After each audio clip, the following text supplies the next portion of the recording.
What have you seen as far as the improvement with Brownlee and Riley, and how you can use those? How it's kind of helped everybody else. We heard in the offseason about them. Now after 2 weeks, they've made a bunch of plays.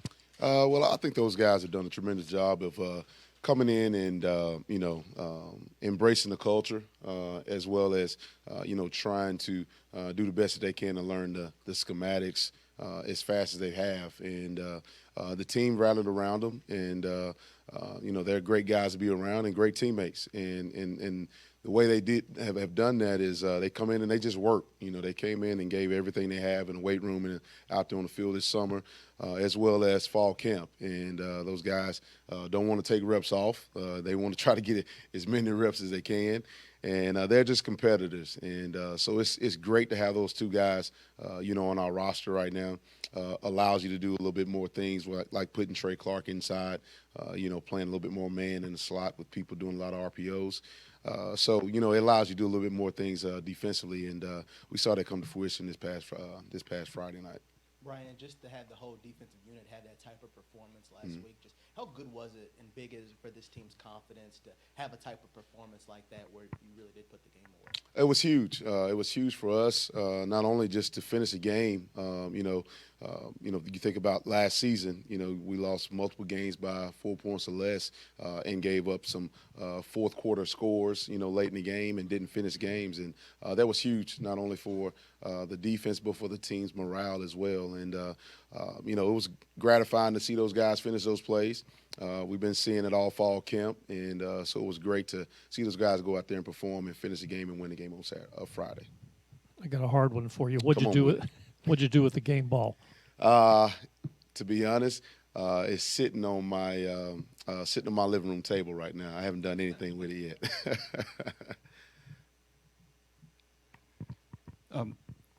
The last week, the preparation for this last game. I mean, you could probably do a little clinic on that as to how what goes into a team kind of gathering itself and getting itself back together to come out and have a performance like they did this week. What were the keys during the week of preparation, do you think, for your? Well, I think it was just, hey, get back to the basics, and I think the biggest thing from week 1 to week 2 was tackling. We got back to just, hey, let's get back to the fundamentals. Understand, hey, we got to tackle, man. We got to tackle a lot better. If you tackle better, that puts you in better situations to be in some more second and long scenarios or third and long scenarios, or just getting them to third down in general. That was the biggest thing, from week 1 to week 2 in the preparation. We did a little bit more tackling with tackling circuits.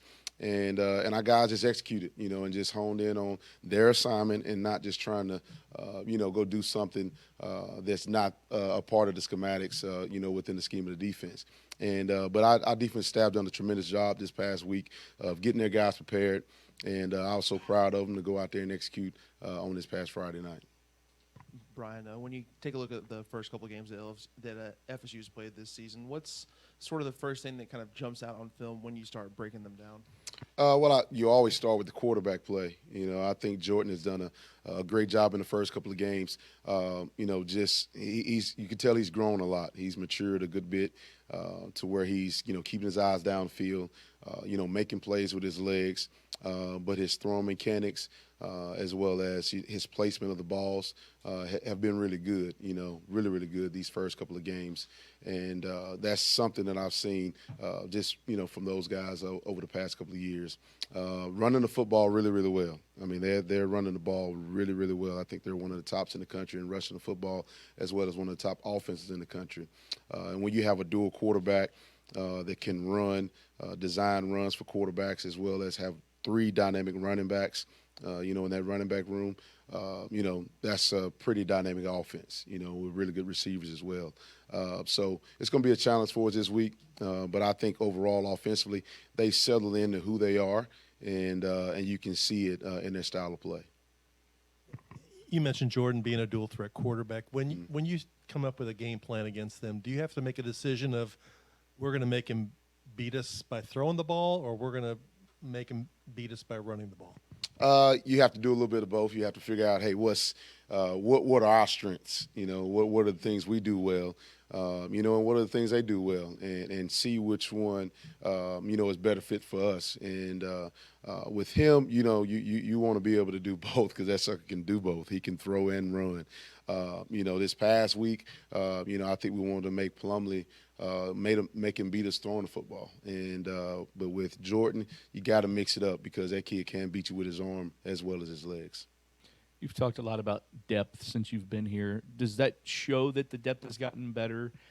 That you had some guys that didn't play a ton of snaps, Dorian Jones, KJ Cloyd, Ramon per year. I think Chandler, even a couple. Yeah. They came in and make big plays the other night. Does that show the depth? It helps. It helps out a lot when you have more depth. Like I said earlier, it allows you to do so many different things. But also when a guy goes down, you don't have to scratch some things if you worked on all week because you don't have anybody to back, one of those guys up. And that's the thing we kind of ran into a little bit last year. But right now we have good depth, especially in the secondary and linebacker core, D-line as well. So the depth most definitely is getting a whole lot better, and it will be better hopefully after this season as well. Bryan, it's not uncommon for, in this age of the transfer portal for guys or players to, play their former team. But, when you have a Jordan Travis or, Jarvis Brownlee, there is a little bit more crossover. How does that, if at all, affect, the game or just maybe some of the pregame stuff or anything like that?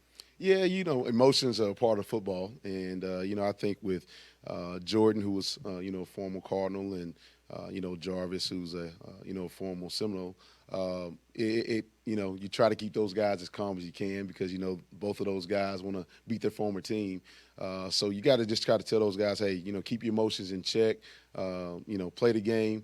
No need to talk, just go out there and play and, have fun and execute the game plan. And, at the end of the day, hopefully we'll come out on top. But that's the biggest thing. Just keep the emotions in check. Bryan, I asked Lance about this sort of thing on his side of the ball, but this is sort of a team-wide issue. Mm-hmm. Why do you think it is through the first couple games of the season there's been a little bit too many penalties for you guys liking? Well, I think sometimes, you go through, fall camp and sometimes you have referees, sometimes you don't.